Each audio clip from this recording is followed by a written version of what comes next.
Hi, this is Sarah. In this lecture, we will discuss the steps of phacoemulsification, a surgical technique for treating cataract. The learning objectives of the present course include describing the steps of the phacoemulsification technique, presenting the tools and materials used in this technique, as well as mentioning its advantages and disadvantages. A few words about the most used surgical technique for treating cataract today. This is an extracapsular procedure that was first implemented in 1967 by Kelman, during which the fragmentation and aspiration of the lens are performed using ultrasound. This technique requires the administration of anesthesia, which may be local with or without simultaneous sedation, general or regional.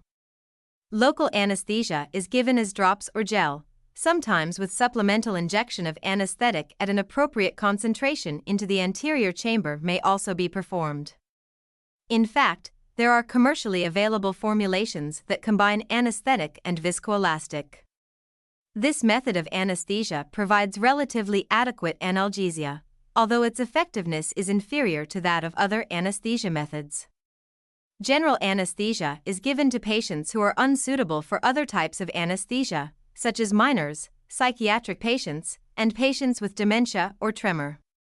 Its advantages include patient immobility, intact eye anatomy, elimination of the time limitation for the procedure, and prolonged ocular hypotony.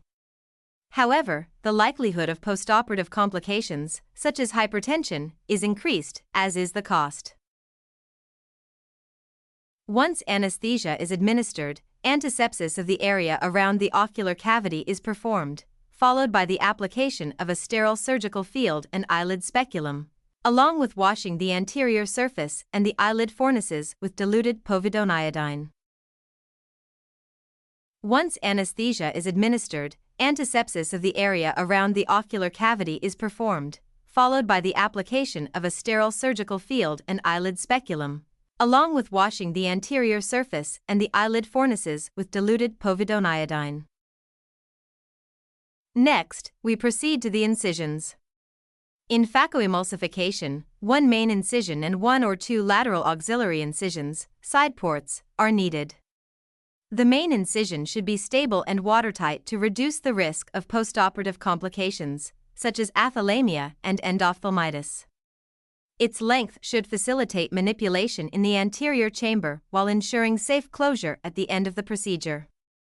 Additionally, its position should allow access while disturbing the anatomy of the area as little as possible. The main incision is usually made with a trapezoidal microknife, angled with a width of 2.2 to 6.5 millimeters. Alternatively, it can be done using femtosecond laser. Depending on where the initial incision is made, the main incision can be limbal, at the sclerocorneal junction, corneal, or scleral tunnel.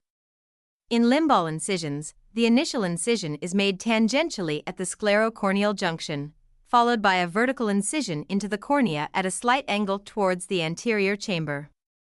To create the scleral tunnel, a scleral incision is made about 2 millimeters from the sclerocorneal junction, forming a sclerocorneal pocket, followed by a lateral corneal entry incision into the anterior chamber. In corneal incisions, which are the most commonly used, a rectangular corneal tunnel is created in 1, 2, or 3 steps, followed by entry into the anterior chamber parallel to the iris.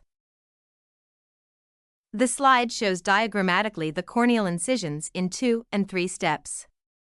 Their main difference is that in the 3-step incision, there is an initial puncture with the tip of the knife vertically into the cornea. Subsequently, in both types of corneal incisions, an incision is made into the corneal stroma with the knife parallel to the level of the iris or the surface of the cornea, and finally, the knife is lifted, completing the incision of the corneal stroma with the knife forming an angle of approximately 10 degrees with the level of the iris, towards the center of the anterior chamber. Each type of main incision has its advantages and disadvantages. As mentioned, corneal incisions are the most frequently used because they offer the most advantages, such as not disturbing the conjunctiva and the vascular network, being watertight, and generally not requiring sutures for closure, which rarely leads to significant astigmatism. They can be placed at any axis, although the steeper corneal axis or the horizontal axis temporally is preferred for better refractive outcomes regarding astigmatism.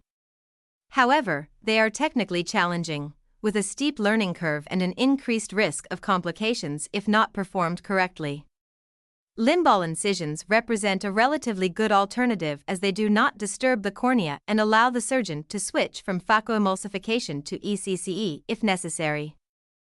However, they usually require sutures and possibly cauterization of superficial vessels for closure to prevent iris prolapse, resulting in disruption of the conjunctival anatomy and causing astigmatism.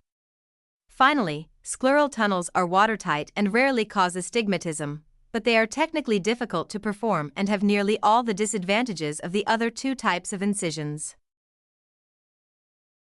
The side ports are performed with a straight microknife, usually at 15 degrees and a width of 1 mm.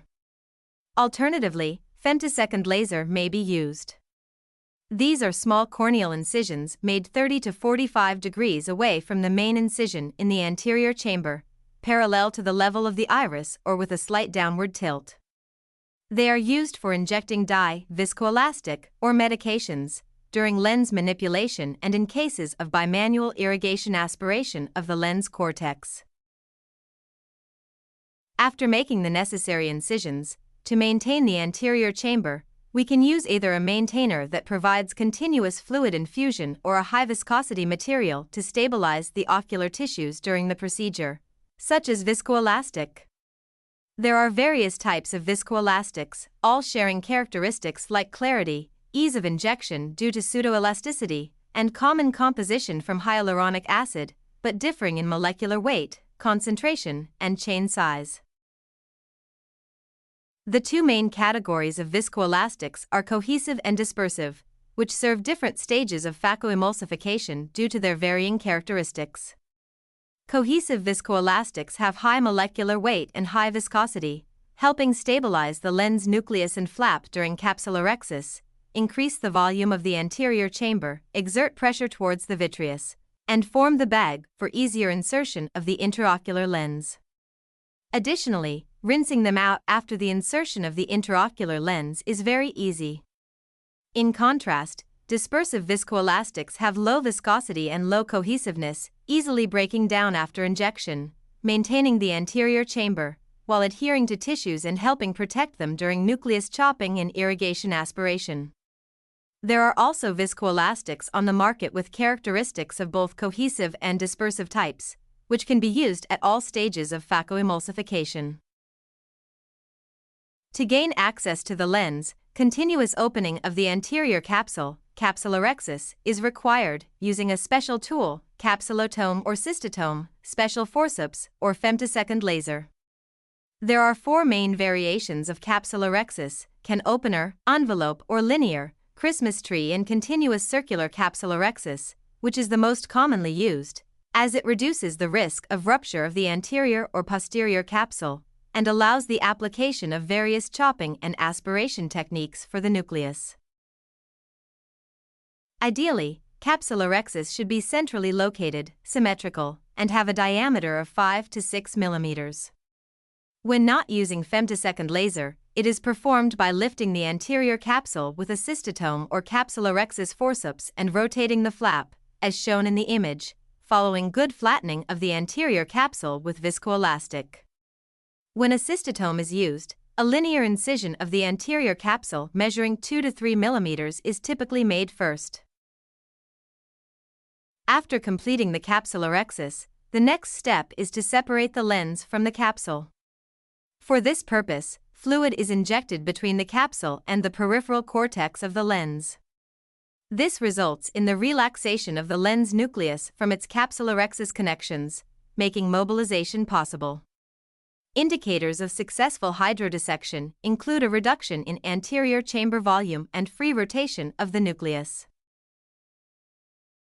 In certain cases, it is beneficial for the fluid injection to occur between the epinucleus and the lens nucleus, a process known as hydrodelination. In this process, a wave of fluid can be seen passing around the nucleus, and the formation of a golden ring beneath the microscope is observed. This allows for the decompression of the lens nucleus. After the separation and mobilization of the lens nucleus, it is chopped and aspirated using ultrasound and various techniques, depending on its hardness, as shown in the slide. Each of these techniques requires specific considerations regarding the main incision and capsulorhexis characteristics, whether hydrodissection is applied, the use or omission of viscoelastics, and the insertion of a particular type of intraocular lens at the end of the procedure. The most commonly used techniques for nucleus fragmentation and aspiration are divide and conquer and stop and chop. Both can be applied in cases of relatively hard or hard nucleus, following capsulorhexis and hydrodissection. In the first technique, the nucleus is broken into 4 pieces using ultrasound, while in the second one, it is broken into 2, requiring less energy. The second technique is bimanual, as further fragmentation of the nucleus is performed with a special tool, a chopper, while the first technique can largely be performed with one hand, which is why it is preferred by novice surgeons who are less ambidextrous. However, both techniques have relatively easy learning curves compared to others and are quite safe, as the energy used and the various manipulations of the lens occur at the level of the iris, far from the cornea. After the fragmentation and aspiration of the lens nucleus, remnants of the lens, such as the epinucleus and the remaining cortex, are aspirated. To maintain the stability of the anterior and posterior chambers, a special solution with a pH of approximately 7.5 and an osmolarity of 300 milliosmoles per kilogram should be infused simultaneously with the aspiration. Irrigation and aspiration can be performed using a special cannula connected to the phacoemulsification machine or with 2 different cannulas, one for irrigation and one for aspiration. For this step of phacoemulsification to be performed safely, it is important that the aspiration cannula has a relatively small diameter to avoid tearing the capsule, can maintain a good balance between irrigation and aspiration, and easily captures the lens cortex, preferably having a silicone-tipped end. For successful aspiration, the tip must come into contact with the cortex. It is essential to aspirate all the cortex to reduce the risk of postoperative inflammation, and good cleaning of the capsule is important to prevent the occurrence of secondary cataract. At the end of the procedure, all viscoelastic used in the previous steps must also be aspirated to avoid postoperative hypertension. During irrigation and aspiration, there is a risk that the aspiration tip may engage the anterior capsule, which could lead to weakening or detachment of the zonules. If it engages the posterior capsule, it may lead to a rupture and prolapse of the vitreous into the anterior chamber. In this case, aspiration and any movement of the tip should stop immediately, and if the capsule does not release, reflux should be activated. After the cataract has been removed and the capsule has been cleaned, the intraocular lens is implanted following the injection of viscoelastic. During the implantation of the intraocular lens, it is important to ensure that the bag is well formed and to avoid damaging the endothelium, Descemet's membrane, the iris, and the capsule. Depending on the outcome of the procedure and the type of intraocular lens we wish to use, its support can be in the angle, on the iris, in sulcus, the space between the iris and the anterior capsule, in the bag, which is the most common, or on the sclera, secured with sutures, with the body of the lens positioned behind the iris. There are also mixed support intraocular lenses, such as iridocapsular supported lenses. After the intraocular lens has been implanted and the viscoelastic has been flushed out, the next step is to close the incisions. Closure of the incisions is usually achieved through hydration of the corneal stroma and inducing mild edema. Rarely, suture placement is necessary for closure. The most common complications of phacoemulsification are rupture of the posterior capsule, with prolapse of the vitreous into the anterior chamber and possible drop of lens material into the posterior pole, requiring vitrectomy, hemorrhage, postoperative hypertension, postoperative inflammation or infection, corneal edema, leakage from incisions, significant refractive error, and secondary cataract. The advantages of phacoemulsification over ACSC are primarily related to the smaller incision size, which results in faster healing and natural recovery, quicker stabilization of the postoperative refractive error, lower induction of astigmatism, and a reduced risk of complications due to trauma, such as expulsive hemorrhage, postoperative athalemia, endophthalmitis, and others. Additionally, the aspiration of the cortex is easier and more complete, avoiding postoperative complications such as inflammation and secondary cataract. Finally, better stabilization of the posterior chamber is achieved during the procedure, resulting in a decreased risk of complications from the vitreous and retina and easier implantation of the intraocular lens. The main disadvantages of phacoemulsification are the higher frequency of complications from novice surgeons due to a longer learning curve. It requires specialized high-cost equipment and good mydriasis of the eye. Finally, it is not recommended for very hard nuclei. In conclusion, phacoemulsification is undoubtedly one of the most significant innovations in ophthalmology. Today, it is the most commonly used surgical technique for cataract treatment, allowing the removal of the cataract through a very small incision, thereby reducing both the risk of complications and the recovery time. In these slides, you can find all relevant references for further reading. Thank you all for your attention. I hope you enjoyed this presentation on surgical steps of phacoemulsification, and please don't forget to run the self-evaluation tests of the lecture.